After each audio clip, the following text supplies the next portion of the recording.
You're in Braves country.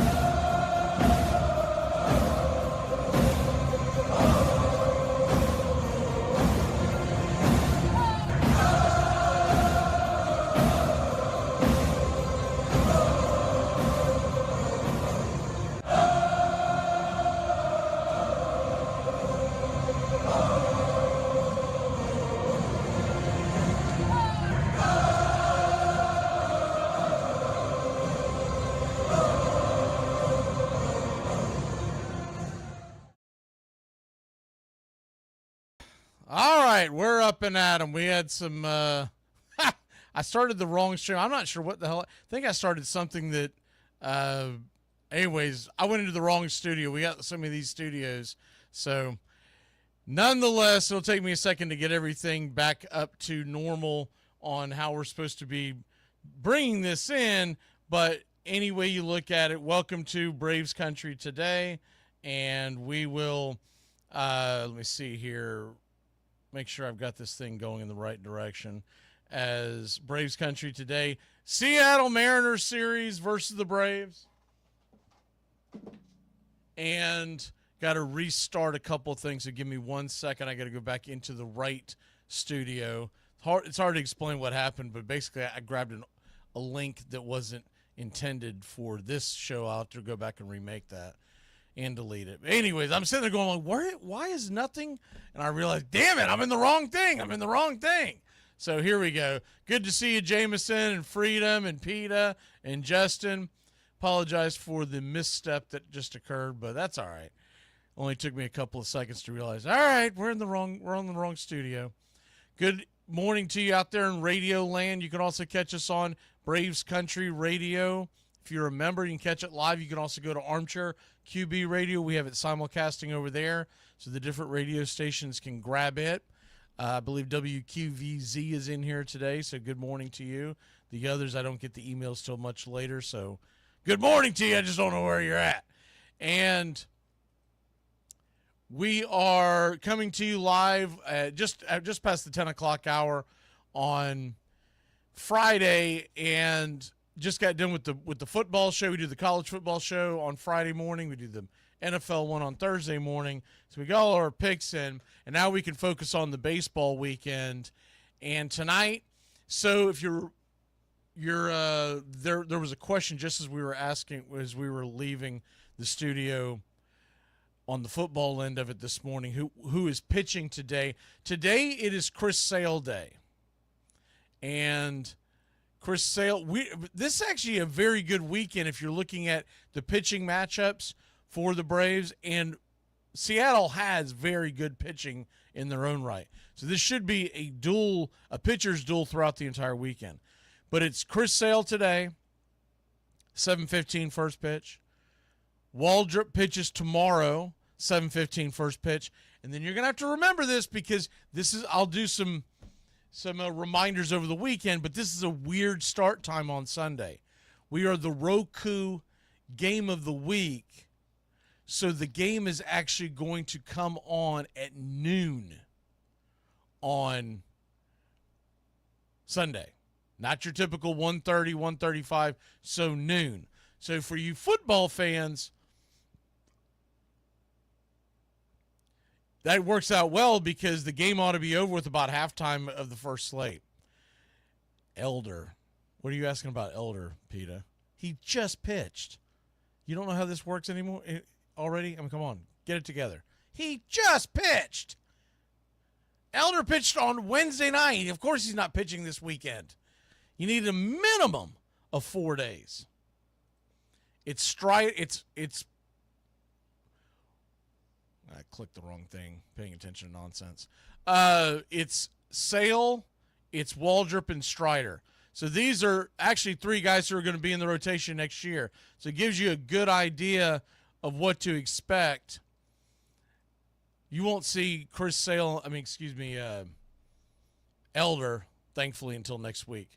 He'll be going up against the Cubs for a second time. That could get sketchy. He pitched well in Chicago, but he's going to go up against Chicago a second time next week, and 2 times in 1 week for any pitcher is tough in Major League Baseball. I would kind of like to see them punt it and let him pitch next. Who do we have next weekend in Detroit? No, that's the following weekend. We're at home against Houston. I would kind of like to see give him an extra day or two of rest and let him pitch in the Houston series and let someone else have at the Cubs, because Wentz is going to be going through the same thing. But when you see the same team twice, I don't know why they do that in Major League Baseball. I've seen it a lot this year, not just with the Braves but other teams. Why in God's name would you have a team play the other team twice in a calendar week? Because you know that means that those pitchers are going to face each other again. So the second time through, it's going to be brutal for the starting pitcher. You're basically going to have to go in on – that's right, Jameson Strider has it on Sunday. It's once again Sale, Waldrop, Strider. 3 guys that will be in the rotation assuming health next year. You got to look at next year's rotation. You won't have Wentz, you won't have Elder unless there's an injury or something like that. But what you're typically going to get next year are the 3 guys that are going to pitch this weekend. And then you'll also have, of course, Schwellenbach coming back. You'll have Ronaldo Lopez coming back.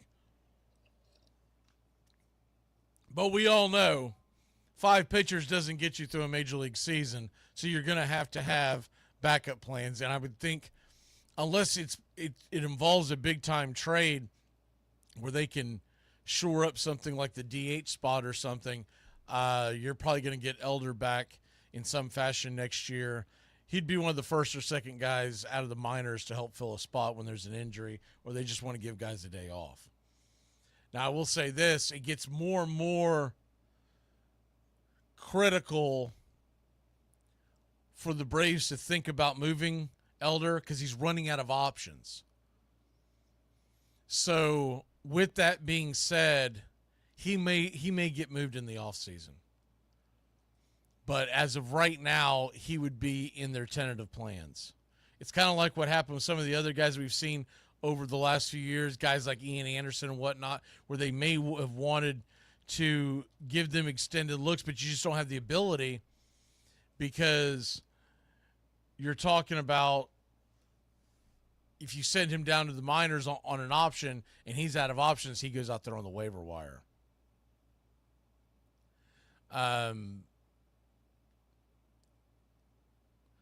So, the heck with Elder. Why in the world are we talking about him?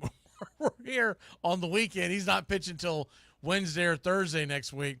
The Braves are going to host the Mariners, and the Mariners looking at, and we'll do this game by game, but you obviously you get Chris Sale tonight versus Logan Gilbert. That is a nasty matchup.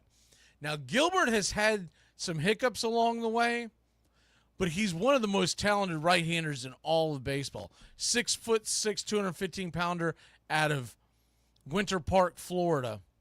28 years old, and if you don't follow American League Baseball, you probably don't know this, but he is a strikeout machine. And he had a bad outing in Philadelphia 3 starts ago, but all in all, he's been pretty good the last month. He had an injury issue that he came back from in the second part of the year. But you look at what he's done last time out, 6 innings, 3 earned, 6 punchies. The time before that, 6 innings, 13 strikeouts. He stumbled in Philadelphia, but before that, at Baltimore, I know they don't have a great team this year, but they got a very good offense. 6 1/3, 6 strikeouts. White Sox, 5 innings, 6 strikeouts. So the theme of this with him is going to be the fact that, by the way, right now he's got 144 strikeouts on the year, and that is through, is that 103 innings pitched? That's a high rate for a Major League Baseball pitcher. A lot of swing and miss, a lot of whiffs. It's not saying we can't get to him and score some runs, but expect a lot of strikeouts tonight. Just expect it. He is, it's 103 innings right now and 144 strikeouts. and only 26 walks. That's the big caveat there. Most guys that have that big of a strikeout rate walk the hell out of people. Even Jameson laughed at PETA. AJ Smith-Shawver. You know he had surgery on his arm, right? He's gone for like 2 years? All right. Grant Holmes is an option next year. We'll see how that Kooky Duke's decision goes. He decided not to get the immediate surgery. I don't think it realistically matters because if he ends up having to decide on Tommy John, he's going to miss 2026 anyways. He's just punting it to see if he can rehab it and somehow, some way, pitch next year. And if not, he'll end up being we'll see you with AJ Smith-Shawver in 2027. All right. Logan Gilbert versus Sailor Knight should be a heck of a pitching matchup. A lot of strikeouts and very few walks. I expect a low-scoring game. I haven't seen the over/under yet. I'm assuming it's probably like 6.5. It normally is with two aces like this on the mound. And I'll go ahead and give you a prediction tonight. I think you're going to get an extremely low-scoring game. I think it's going to be a pretty fast-moving game, and we'll take the Braves to win it. I mean, I'm going to call it how I see it. Give me the Braves to win it 3-1, like that low-scoring of a game. If there's anything you're planning on doing on Friday night, you can probably get to whatever party you're getting to, because I think we're going to get through this game in about 2.5 hours. Saturday's matchup. Now, Saturday's matchup is becoming one of my favorite days in Braves country. Hurston Waldrop, love watching that kid pitch, and I am looking forward. Don't get me wrong, I'm looking forward to the Chris Sale one tonight because I haven't called a Chris Sale game in a minute because when he came back last Saturday, it was the one game that we had missed in months. But Saturday night, it's Bryce Miller versus Hurston Waldrop. We have a very good chance of getting to Bryce Miller. He's a kid that's got good stuff, but he's been up and down this year. He's battled some injuries.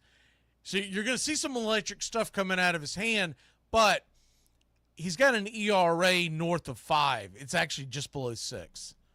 So think of a harder throwing version of Bryce Elder where there's times where he goes out and he looks good, and then there's other times you're going, how is this guy in the major leagues? It's going to be that kind of thing. So hopefully we get the bad version of Bryce Miller and not the good version.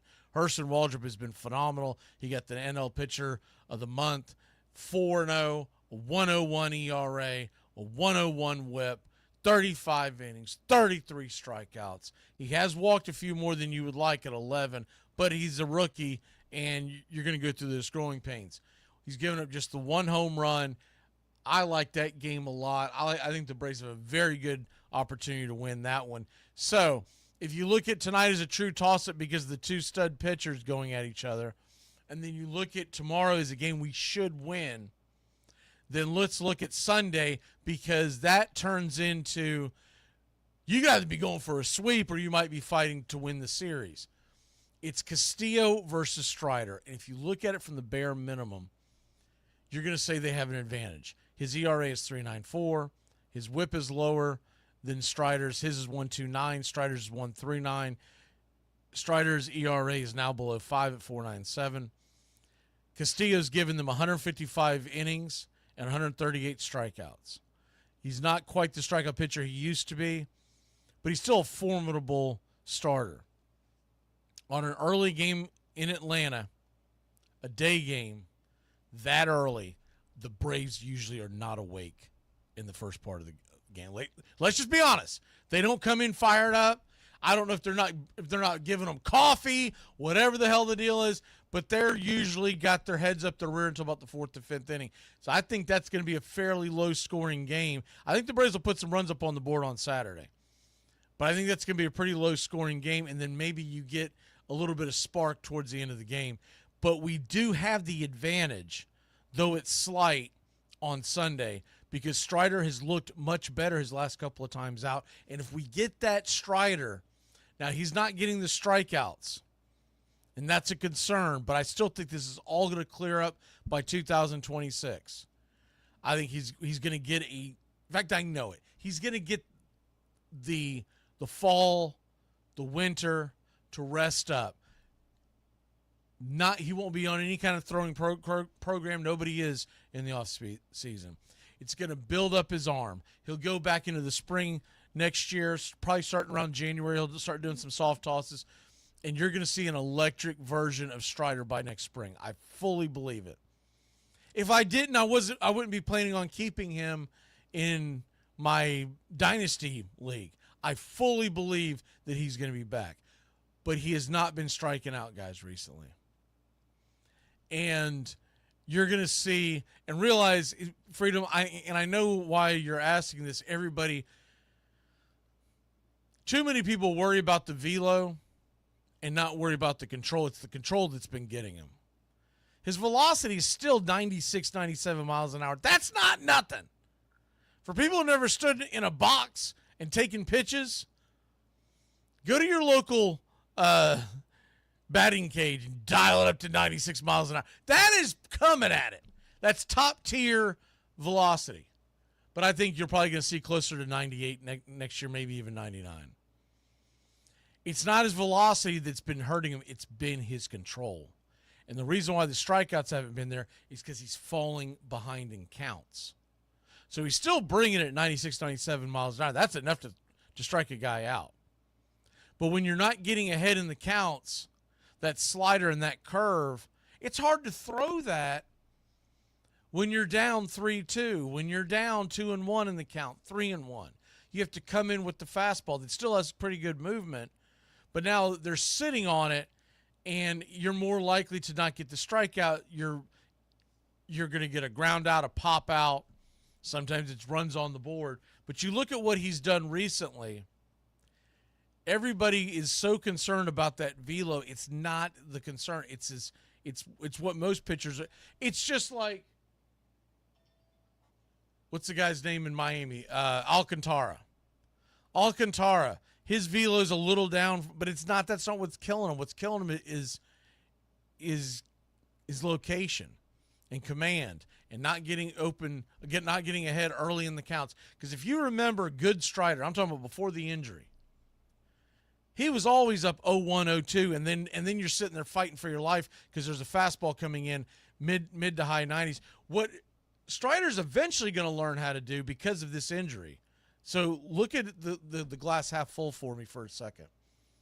Because he has struggled with command this year and his velocity's down just a tick, when it comes back to full next year, he's going to have the experience of still how to get guys out when he doesn't have his best stuff. So in those outings, when he goes out there next year, we'll say like in the middle of May or June, and he just doesn't have the command, he'll still remember how to get guys out. Whereas his entire career, he's always just been able to punch you out because he's been accurate, he's been getting ahead, and then he's up 0-2, and you're sitting there hoping that you don't get K'd in the at-bat.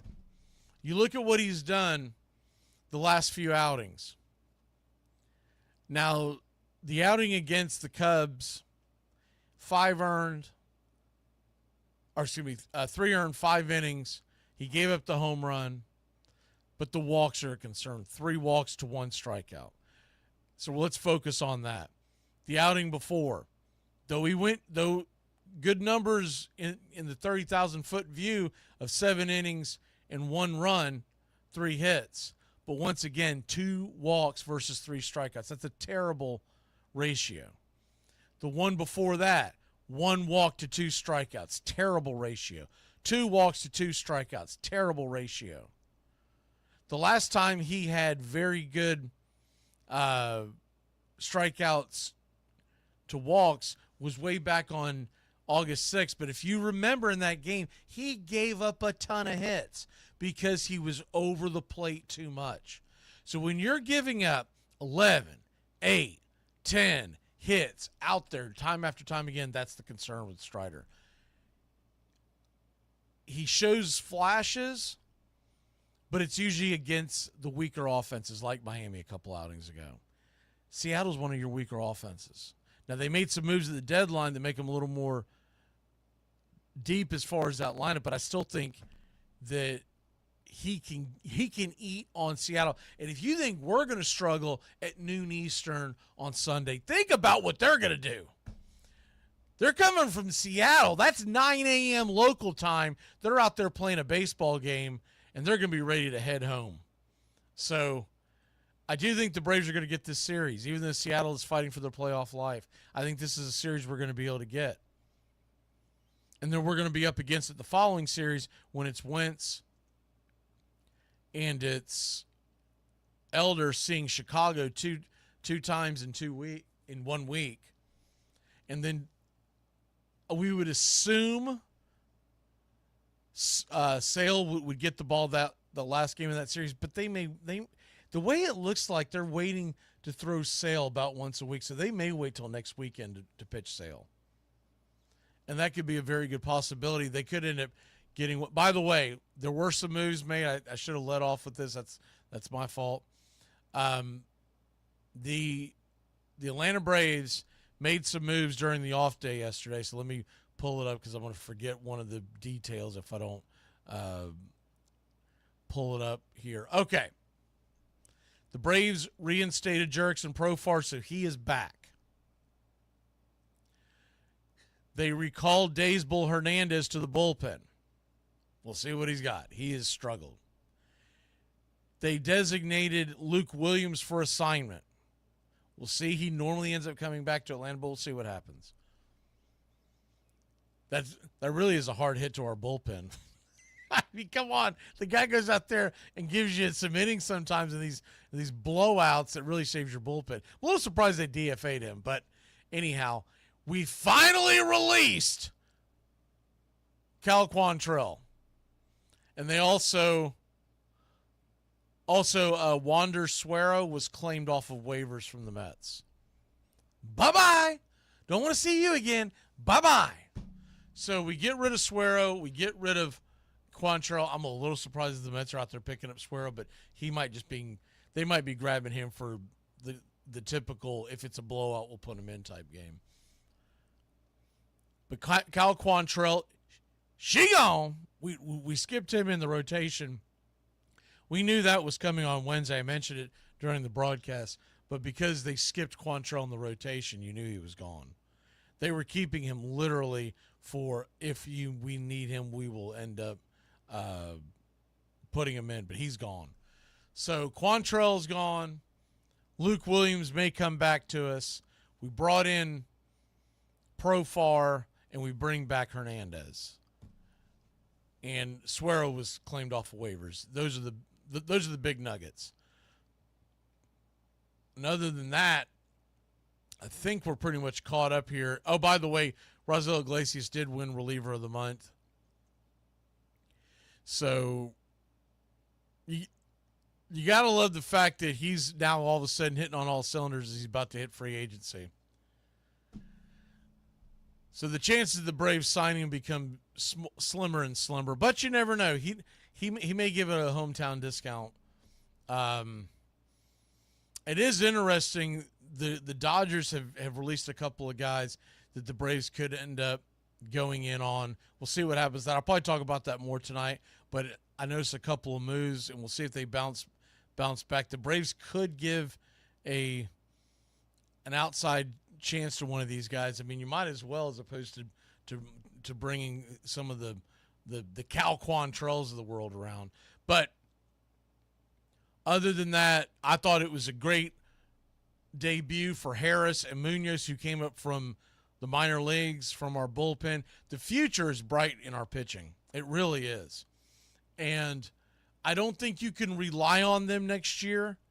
They need to be a couple of guys that you're still developing down on the farm, but are probably able to come give you some valuable innings by, we'll say, June. Because remember, contract manipulation. They don't want these guys to necessarily be on the opening day roster, because you can delay their free agency by a season, sometimes even two, if you wait a little later. But it is good to know that you're going to have that depth down there in that pen. Hayden Harris looked really good. I thought Munoz looked really good as well. And so we'll continue to see these kinds of moves all throughout. We'll probably see some today. they don't have to announce the roster moves till later on today. And with the expanded rosters, you can shuffle guys in and out, up and down, and not have to worry about it. So all in all, I thought that was – I know we would have liked to have won the series against the Cubs, but Elder pitched well. He's got to do it more often. That's his problem. He can't just have these games where he looks good, and a lot of it has to do with the elements. He's got to go out there and show that on a regular basis. Hell, if nothing else, he's got to drive up his trade stock for us. Because if they decide to make a move in the offseason, Elder's a guy that some of these teams may want to take a chance on, fourth or fifth pitcher in their starting rotation, and we get something back for him. But they're not going to do that if his ERA continues to sail north of 5. Or even it could be a situation where he comes back next year and he's a part of a trade package at the deadline. You always want your guys to pitch well and hit well because they are assets that can be moved, whether or not they're going to stick with you long term or not. Bryce Elder is not the pitcher in a starting rotation on a World Series title team. But he could be a guy who's a fourth or fifth innings eater for teams who are trying to back their way into the playoffs. And so what Elder is short-term for us is, if he's with us next year, he's there to eat innings from time to time, but you don't want him in your starting rotation because he's a hole in the rotation. But he does show signs where you're like, man, why could he not duplicate this more? It's because he does not have elite velocity. And if he does not have the control in that sinker and that slider on the outside part of the plate, going back and forth, he's an east and west guy. He's not a north-south guy. If he doesn't have the control east and west, he falls behind, and then he's got to go to his fastball, and his fastball is only topping out around 93, 94, and it's getting clobbered. He's a sinker-slider guy, but he could be an asset, and that's not nothing. All right, we'll go ahead and get out of here. Any news on Riley? Yeah, he's done for the season. You got to quit smoking. Quit eating them edibles. It's only 10:30, Peter. We'll see you next time. Riley gone. Riley, he's been gone. We talked about that last time.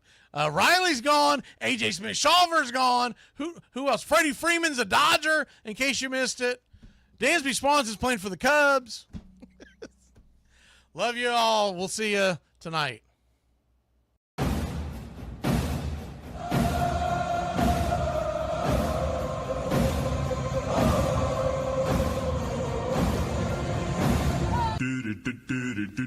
Goodbye, sweetheart. Well, it's time to go.